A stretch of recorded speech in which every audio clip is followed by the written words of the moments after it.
You got to thank the liberals for everything they've done for the white straight man. All this attacking and all this scapegoating is actually working to the white straight male's favor because by singling them out as an entire group, the left is essentially doing all it can to go and turn white straight men into a protected class. Now, I know what you're thinking. You cannot discriminate against someone who is white, male, or straight. I mean, they have all the power, which means they got privilege, and since the people who got privilege cannot define what is oppression, you therefore cannot discriminate against a white straight male. To which, of course, I say, thank you for proving my point. These people are not like us. In fact, they are nothing like us. They are different. They are the other. You can't discriminate against them. In fact, you should be doing all you can to go and resist everything they say and do. They're bad. They're evil. And that is why you cannot go and do any wrong by attacking them. 2 legs bad. 4 legs good. Bah! There you go. You are essentially generalizing an entire group of people who may or may not have anything to do with each other. But oh, I hear you say, it is nothing but a group of straight white men who are at the top. How can they not be privileged? Right. A specific group of people is at the top. And if they were all a bunch of black lesbians, does that mean we can assume that black lesbians are a privileged group of people and need to have their rights curtailed to make things better for others? No, of course not, you would say, quickly trying to cover your ass. Just because they're black lesbian doesn't mean every black lesbian has it that good. In fact, some black lesbians have it so bad that they're harassed on a daily basis, or they can't afford to make ends meet.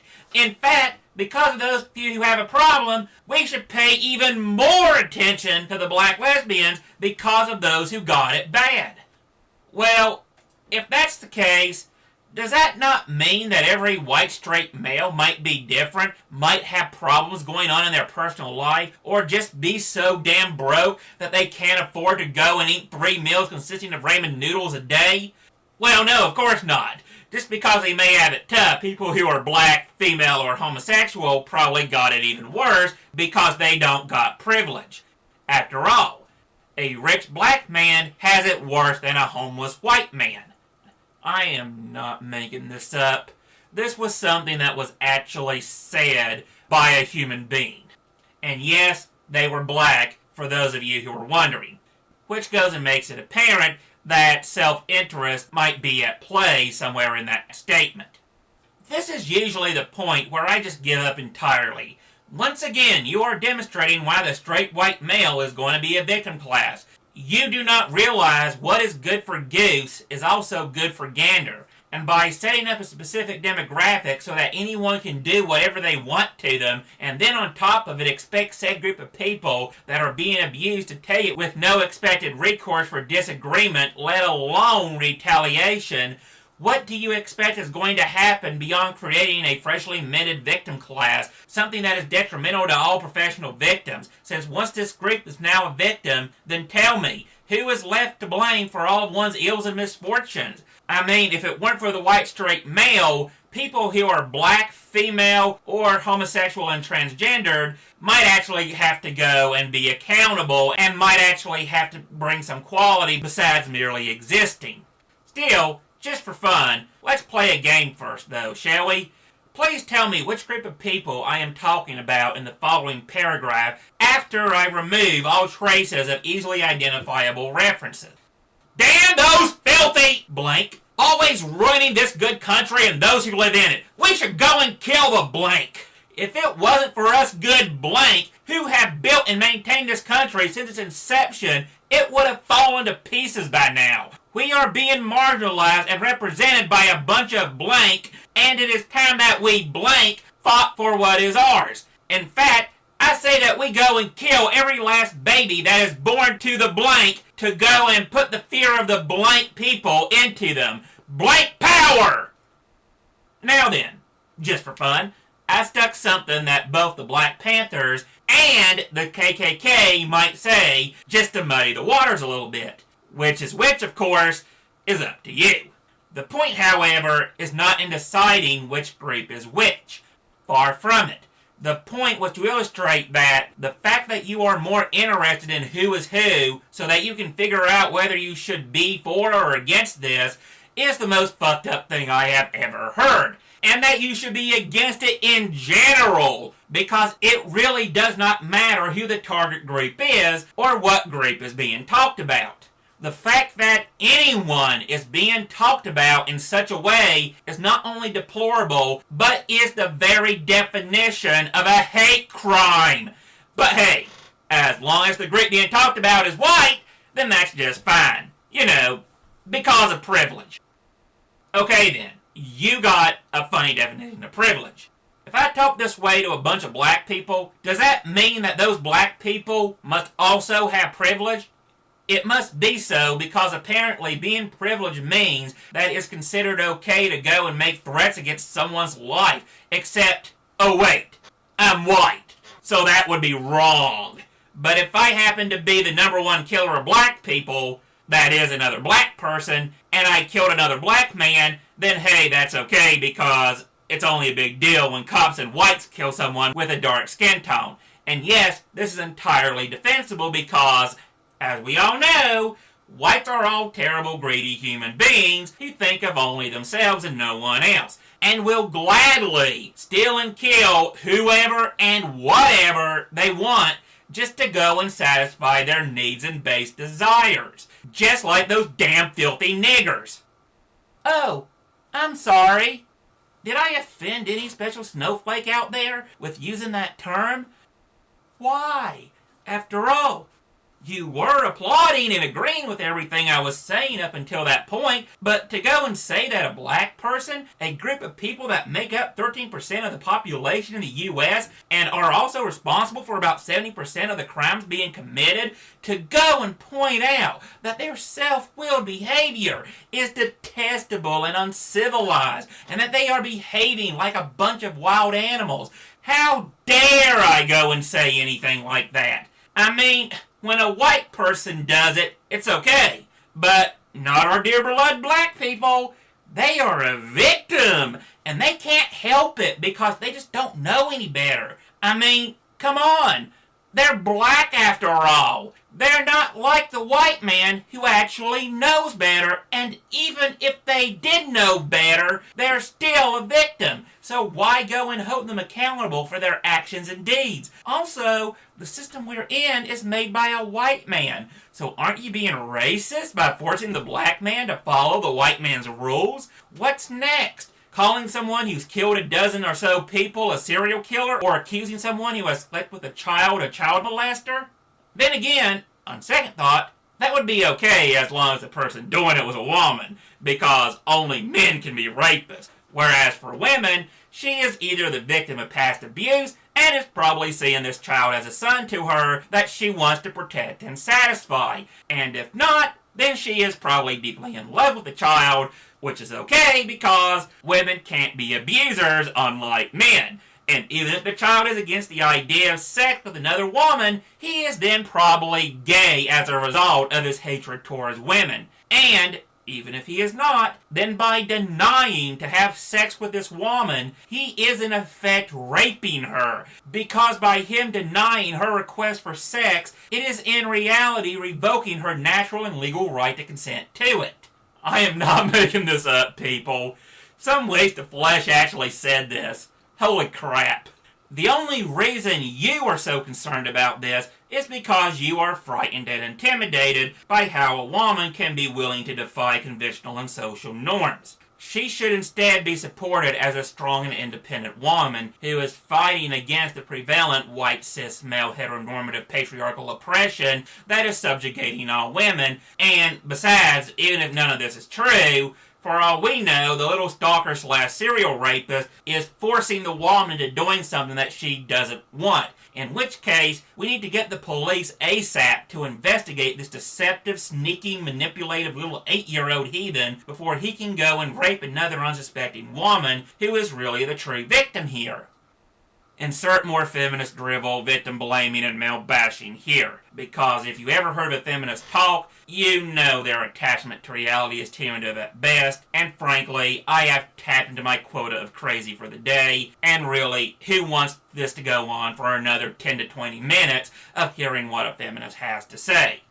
If I had to guess, it would be the same number of people who are interested in anything a feminist has to say ever, which is to say completely nobody. Except, of course, for those who are probably suffering from abnormally low blood pressure, or those that are in need of a good side-splitting laugh. The problem, though, is that you may laugh at everything I just said, but the truth is, you can actually say stuff like this, and even worse than that, may not have to defend yourself. You may certainly get some strange looks from people, but that's about it because, as we all know, hashtag masculinity oh so fragile, hashtag I bathe in male tears, hashtag kill all men, hashtag mansplaining, am I right? Who is going to get mad at this? After all, it's only meant as a joke, aka boys are stupid, throw rocks at them. Can't you take a joke? Yes, I can. Now then, tell me, if I just did a quick word swap and I replaced man with woman, or better yet, black or whatever, what would happen then? Why do you call me weak and frail when you would lose your mind at someone having the audacity to say the same thing about women? Well, because it's sexist.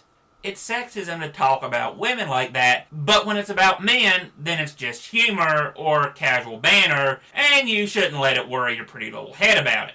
Now then, quit talking to me about how male suicide is 4 times that of women, and let's focus on the bigger issue at hand, such as manspreading, where those evil men will consciously take up more room on the bus and subway than they really have to, just so they can go and flaunt their patriarchal power over those poor helpless women who are just too timid to stand up for themselves, and ask them to take up less room so they can sit down. Just don't say anything about it when a woman does it though, because women need to learn to be self-assertive. If they want to place their shopping bags in the seat next to them and then throw their feet up into the seat across them, then that's okay because those are strong and independent women who don't need no sass from a womanizing, misogynistic pig like you who is so much a piece of human scum that they probably tell random women on the street to have a nice day and that they should smile more as if women were just pretty decorative things that exist only for a man's benefit and pleasure. Right. Now tell me how gender is just a social construct, and how you can self-identify as any race and gender you want. Kind of like me. I self-identify as a black transgendered lesbian who has Tourette's, schizophrenia, and Hitler for a headmate. Fuck! Kill the Jews! And so what you are doing is essentially racist, sexist, and homophobic because you are oppressing and denying me my agency. Logic bomb in 3, 2, 1. And that's how you take care of a feminist, everyone. Seriously though, it seemed odd that it's okay to attack a very specific group of people, but if the exact same thing was actually said about literally anyone else on this planet, wouldn't people have lost their mind by now?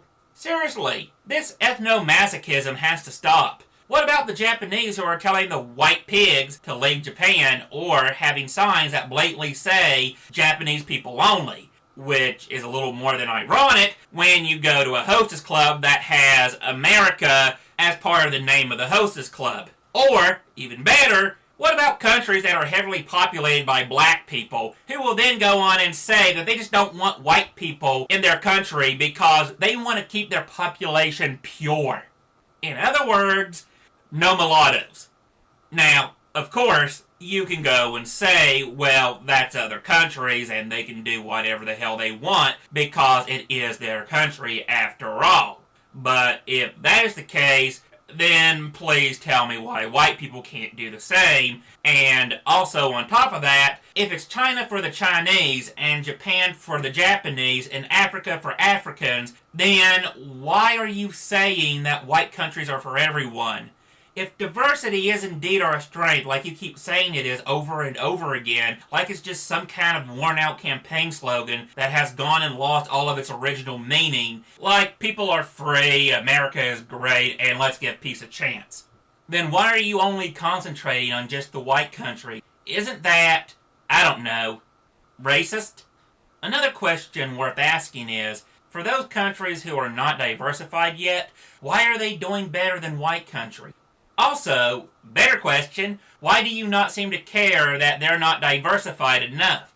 It's like saying that the amount of black people in the NBA is okay, even though it's 100% black. And then you turn around and see the Canadian hockey team, and instant amnesia just kicks in, and you're like, oh, that's entirely racist. Because it's just a bunch of white dudes skating about like a bunch of violent ice skaters fighting over a black disc on the ice. Please explain to me as well how, if having borders as a country is racist, then why is it that all these other countries also have borders? I don't mean just white countries. I mean all countries. Which, guess what?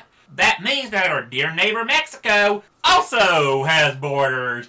Meaning, as a U.S. American, I cannot legally just walk into Mexico anytime I feel like it, but I actually have to go and get permission from the Mexican government first. And my question basically will boil down to this. Isn't that basically racist then? You know, if we go and apply what's being said about the white man to literally everyone else.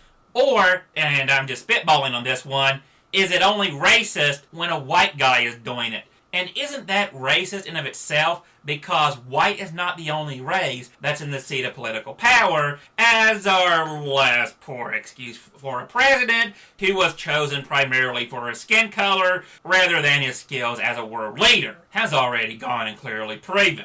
Or are you just going to tell me that diversity will tackle white problems once all other diversity issues have been addressed, then in which case I should just shut the hell up and know my place? But if that is so, then how are you not saying that as a white person that I'm in some kind of weird catch-22 where if you notice race, you are a racist? And, just hear me out on this one, if you claim to not see any race, then you are still a racist because you are using your position of privilege to deny that person's suffering, their cultural diversity, their right to exist, and their own unique personal experiences. And this is made even worse if you claim to have a black friend, a fact that while you may think it may not make you racist, but in fact actually proves that you are, because you are using friendship with a black person as a shield, and are therefore reducing him to a personal effect for your own benefit. Seriously, what next? Announcing that Martin Luther King was literally worse than Hitler because he was backed by a white supremacist government and preached nonviolence to an abused and persecuted group of people and didn't promote violence like Malcolm X wanted. And to make it even worse, he actually went on to say that we should actually judge one another by the content of our character rather than the color of our skin. As if denying a person their race would magically fix all the world's problems. And of course, after doing all that, you'll probably just go on to go and claim that I actually believe that if everyone were white, then racism would just cease to exist. Well, the sad thing is, I'm not even saying any of that stuff that you're trying to force down my throat. You got your own larynx, your own voice box, and your own mouth.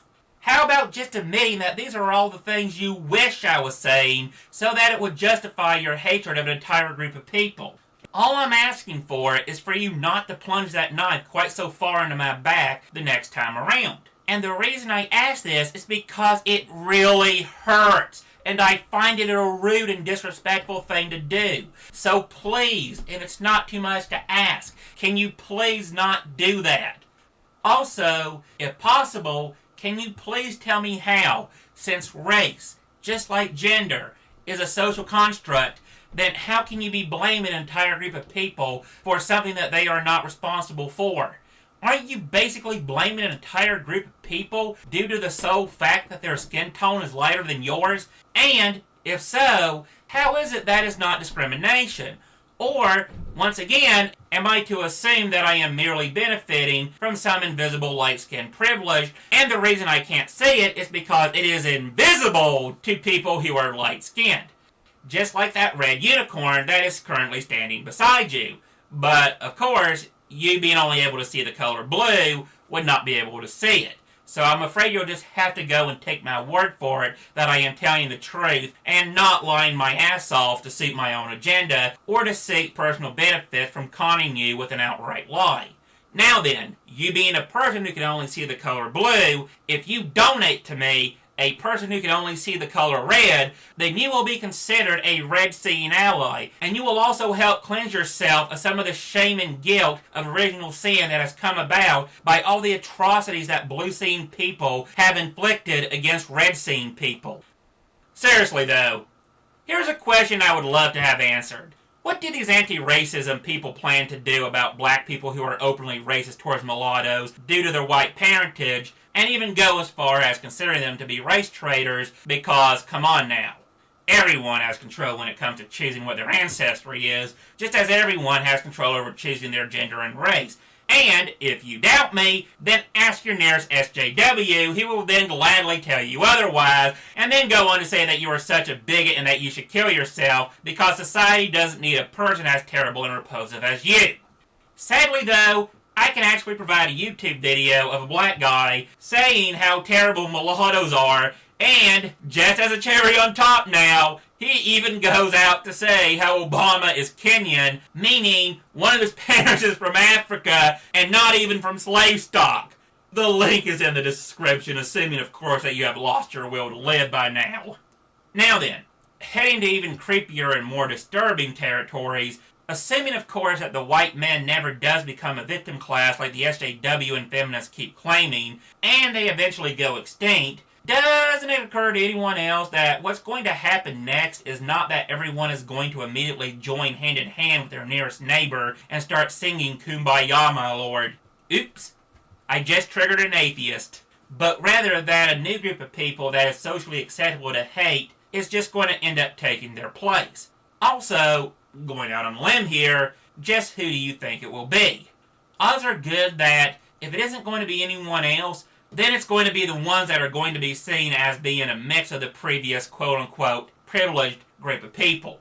How can you be privileged when an entire race has genocide performed on them? I do not know. But then again, I really don't understand feminist logic, let alone SJW logic. Anyway, I can actually see it happening now. Black people will be hating on the mulattoes because they don't have a pure enough genetic stock. An irony that I am sure will be completely lost on them. And, hey, after that group's exterminated, who knows? Of course, I could be completely wrong, and instead what's going to happen is that the Chinese will take over because, let's face it, they already own 40% of America on paper as it is. Then in which case, the black man is just plain out screwed like nothing else. Because just imagine the following scenario. A Chinese landlord opens the door to his black tenant's house and tells him that he's going to evict him because he hasn't paid his rent in the last 3 months. And the black man actually tries to pull the race card on him, only to be told right to his face, "You a minority? So am I! Get the hell out, motherfucker!" If you don't laugh at that, you are dead inside. And if you're offended, then really, what makes you think that I'm the kind of person who is going to care? Still, leave a reply in the comments telling me how much of a racist bigot I am, and how I should be ashamed of myself, and all that other oversensitive crap, and I will be sure to give the proper respect it deserves.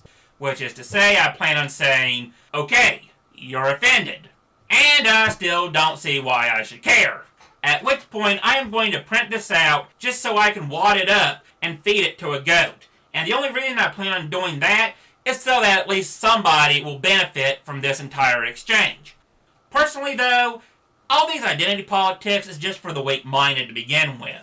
If it weren't for the straight white man, then we would just be hating an entirely different group of people that would then be today's new oppressive class and would need to be removed for the betterment of society. This has already been proven with Fidel Castro and other people who have instigated rebellion and seceded. Don't get me wrong.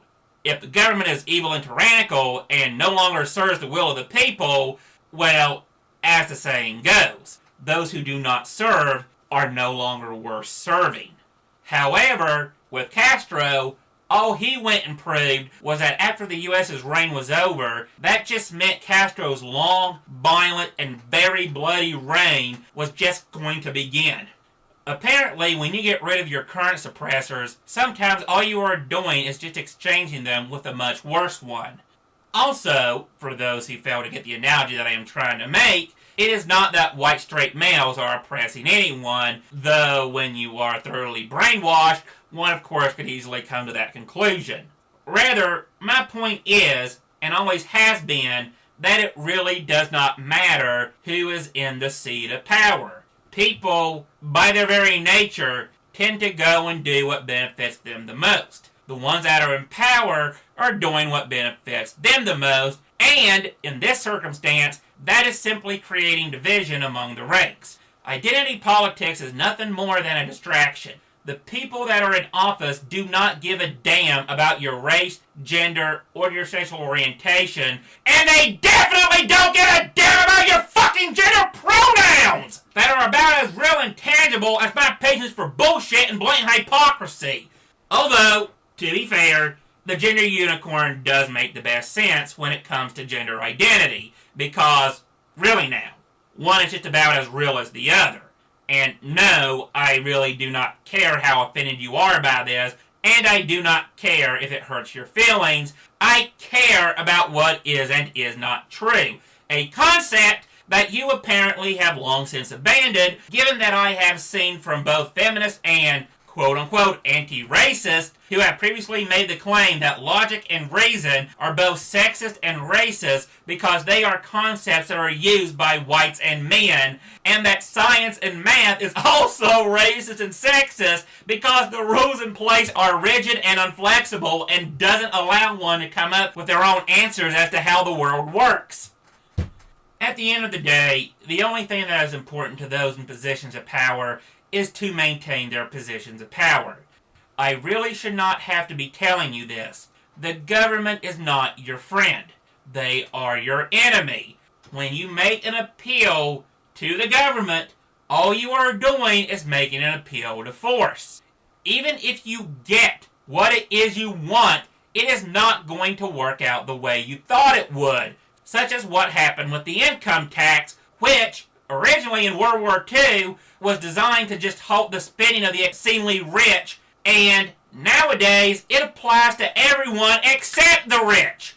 Or, worse yet, it is just going to end up as being the byproduct of what has happened thanks to the feminists always getting their way.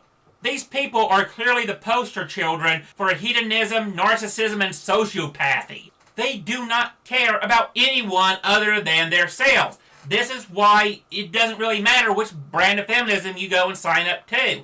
If you want to go and show your tits in public, by all means, strip naked and walk down the town. And if anyone goes and notices or wolf whistles you, then they are an oppressive person and they are committing a hate crime against all women and must be punished. But if you think that all women should wear burqas, then by all means, go for it. Feminism will allow that too.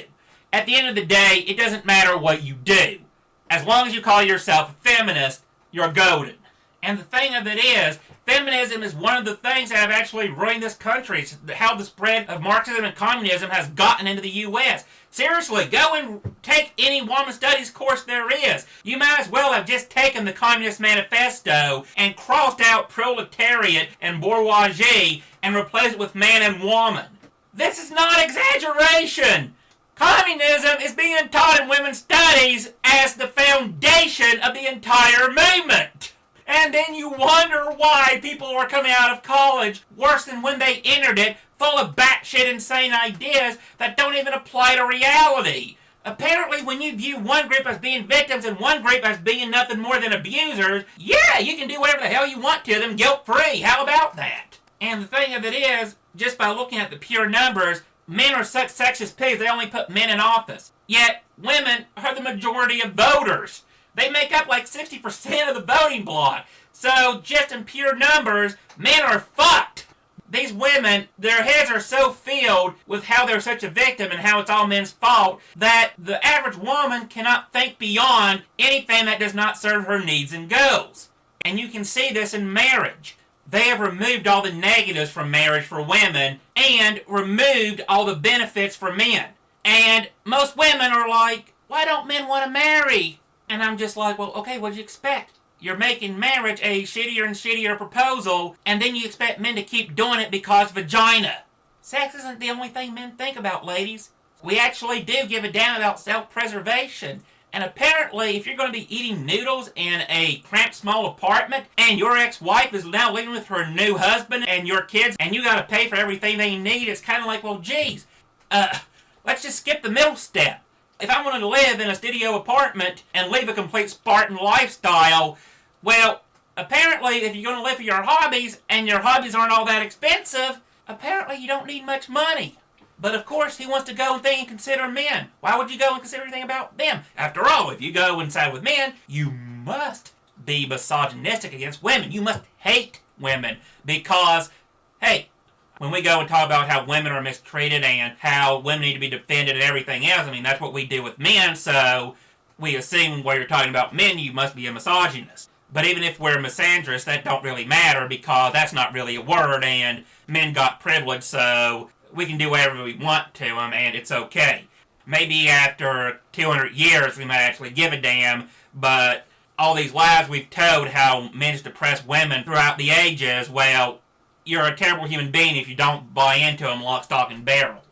And the sad part of it is, where we are gained in so many of these lies, all we are ending up with is the men not giving a damn about marrying anyone. If there is a kid involved, the woman is taking care of it. And for the government, this is great. The woman's busy working, she can't take care of her kid, so someone else is. Usually someone being financed by the state, which means part of the woman's paycheck is going to go and take care of the child, which means more money in taxes is going to the government. And when the kid goes to school, well, the woman's too busy to take a look at the kid's education, and what do you know? The government has an easy time in just shoving whatever they want into the kid's head, and now what do you know? You got a nice little wind-up automaton that happens to look like a human being. This is the world we live in, people. The government is using divide and conquer tactics on its own people. And since people are so willingly taking the bait so that they can go and virtue signal and be a quote-unquote good person, a term that is meaningless since if this was the 1950s, these were the exact same kind of people that would probably be marching beside the KKK as they go and drive out all those evil black people who are raping their women. Ooh. Seriously, take a look at the internet. The last bastion for the freedom of speech, which is now being redefined as the right to be as offensive as you wish. Oh no! Someone disagrees with what I was saying! That is proof of rampant misogyny, and it's proof why the internet needs to be made into a safe place, just like in real life! Enough is enough, people. There is a lot more going on than white straight men being a threat to every black lesbian that is out there. You're being manipulated and you're being fooled. And you don't know it because discrimination against this group of people is considered the moral thing to do, even by people that are in said group. To go and make this easy to understand, for those of you who are heavily indoctrinated by the left, this would be like an African American being told that it is moral and right to support the actions of the KKK. No one would do this. No one would. They'd look at you like you're crazy and out of your mind, and then they go and say, well, you must got one hell of an agenda up your sleeve because I'm not buying it. But that's what's expected of white people. You can be proud of your race as long as you're not white. Be proud you're Asian. Be proud you're Mexican. Be proud you're whatever. But if you're proud to be white, you must be a racist. Can you imagine how messed up this would be if we actually followed that logic? It would be like if a black person said they're proud to be black, and I go and say, oh, so you go and support a criminal lifestyle. That's nice to know. I don't ever see that happening. In fact, I really don't see me walking away from that confrontation at all. The point is, at the end of the day, by attacking one another, all you are doing is securing the powers that be. because the one thing they fear is everyone putting aside their differences and learning to see beyond artificial differences and learning to agree to disagree. If your friends, family, or someone you're married to supports Trump, then leave that person behind, encourages the Democrats. Also, no, I am not making this up. This actually happened. Yes, the group of people that may share some arbitrary similarities to the people running the government may suffer, but the people in charge won't, and they never will, because everyone is too busy pursuing some phantasm that is ultimately nothing more than the very tragic red herring in terms of future victims of human suffering. It's like people being asked if Obama were to run for a third term, would they vote for him? And not only did most people say yes, but apparently most people are too stupid to realize that there is a 2-term limit for the presidency, and even if there wasn't, seeing as how under Obama's administration that the race relations between blacks and whites is even worse now than it was before, and the blacks are earning less now than before Obama took office, and that today's blacks that are attending college are actually in favor of what was called during the Jim Crow era to be segregation, but as defined today by the political leftists, millennials, and the SJW as a safe space. Whether or not white straight men will become a protected class is largely irrelevant. The fact that you're saying that the attacking, labeling, and vilifying an entire group of people is A-OK is telling me a lot more about the opposition that I am fighting against rather than what it is telling me about myself. I do not know to what ends these spreaders of hatred and discord are trying to work at, but I can tell you this: it needs to stop. But of course, I am just a fucking white male! So what do I know?